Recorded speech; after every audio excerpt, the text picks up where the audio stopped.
Today I'm going to be reviewing this Lupar two-way farm gate latch. It was recently sent to me by the brand. And I actually already took it out of the box. This is going to be the part that goes onto the gate itself, and this is going to be the part that you mount onto the wood.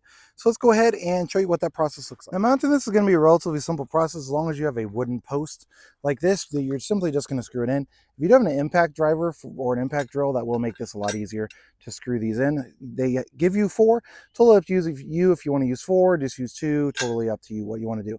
Essentially how that thing's going to work is it's going to come in here and push this up, and then it's going to be stuck, and then you can pick it up from either side to release your gate. And then how this is going to work is it's just going to go around the bars of your gate. And I actually do have some smaller fencing that's going to be on here, so I have to kind of work around that and try and figure out how to get it there. The other thing is you will want to make sure if you have a spot on your gate like this, like I do, that it's not in the way.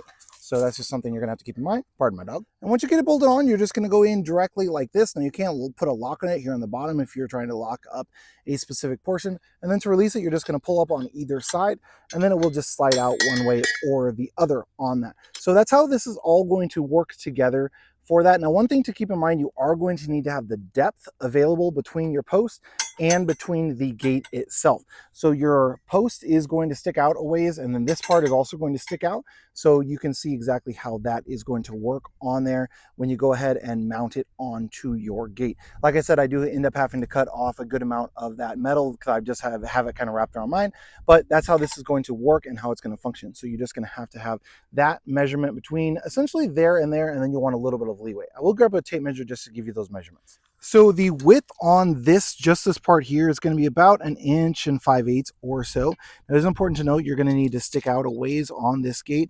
So I would say you'll probably want at least probably 3 inches or so, maybe 2.5-inch gap between your post and your gate when you are installing this. So just something to keep in mind. One last thing I did want to give you was the measurements of this box itself. So height on this is going to be right at 7 inches or so. And then width across is going to be real close to 4, about 3 7/8 inches on this metal box. And then the depth on the box itself can be about 1 5/8 inches, as I mentioned.